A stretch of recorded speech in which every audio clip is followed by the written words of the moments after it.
CNN's Chris Cuomo had on Paul Begala and Steve Cortez. Now, these are two people that I really couldn't care less about. Paul Begala is just one of these very standard, run-of-the-mill neoliberal Democrats, and Steve Cortez is just a garbage conservative. But watch Chris Cuomo here. So Chris Cuomo gives a better response on the bullshit around Venezuela than the vast majority of Democrats do. Watch.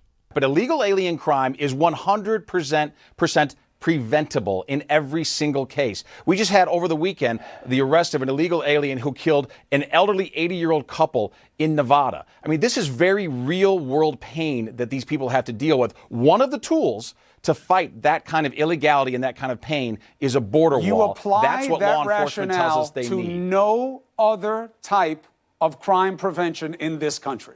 The idea that something's 100%, you know what's 100% preventable? Poverty.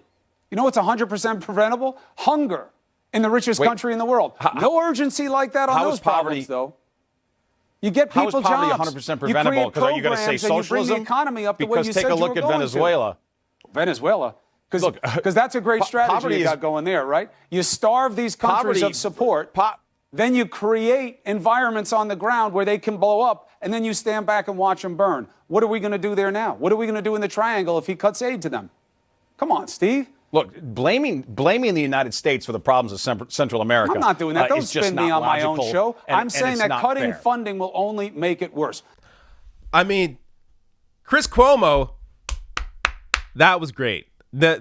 So I've been critical of Chris Cuomo in the past. I have a video that for some reason is blowing up now, but it was from the summer where I'm very critical of Chris Cuomo when he had on Alexandria Ocasio-Cortez.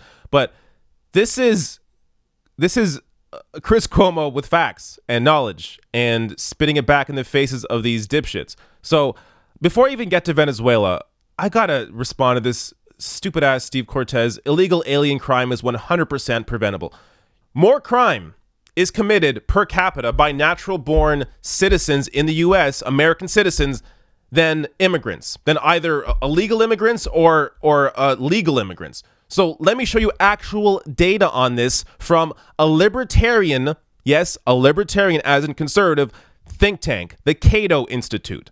Okay, so here you go.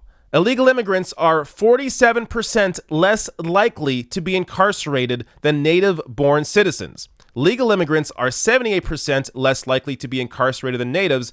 If native-born Americans were incarcerated at the same rate as illegal immigrants, about 930,000 fewer natives would be incarcerated.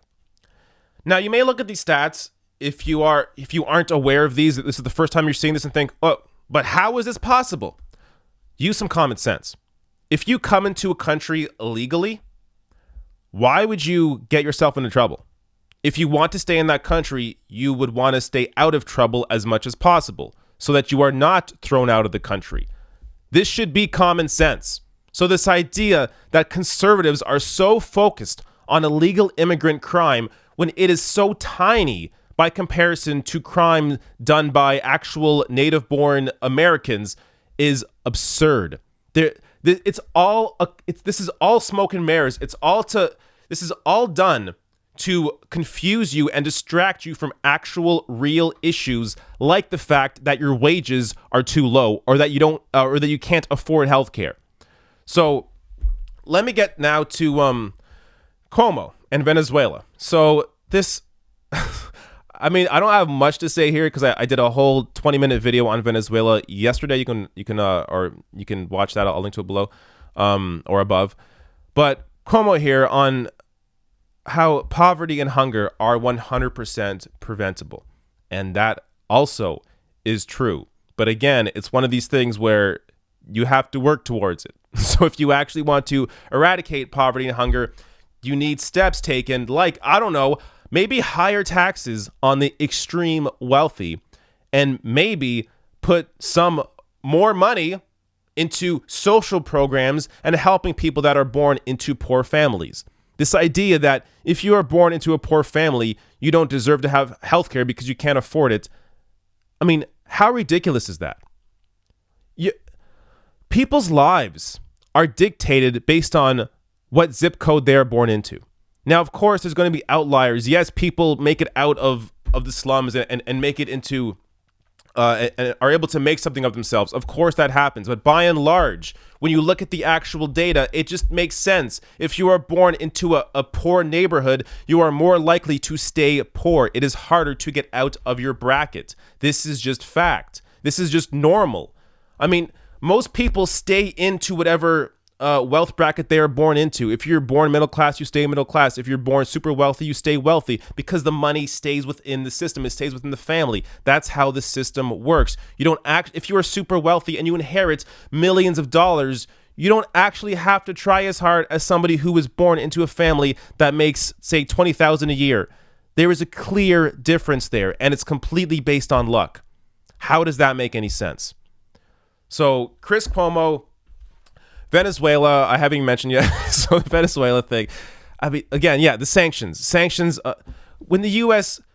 And other countries put sanctions on these nations and then their economies collapse, look, of course, you can put some of the blame on these governments as well. As I said in my video on Maduro, Maduro is not a perfect leader. He has, of course, made issues. Venezuela, 90% of their economy is based on oil exports. That is not a good way to run a government. That is not a good way to run a society.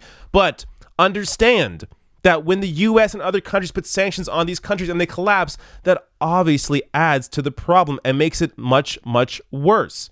So Chris Cuomo might be the only host on mainstream cable news on any network that has actually been able to make this point. If someone else makes this point, please link it below. I want to see it because seeing actual discussion on Venezuela like this, where there's actually some blame being put on the U.S. and not just on Venezuela and socialism.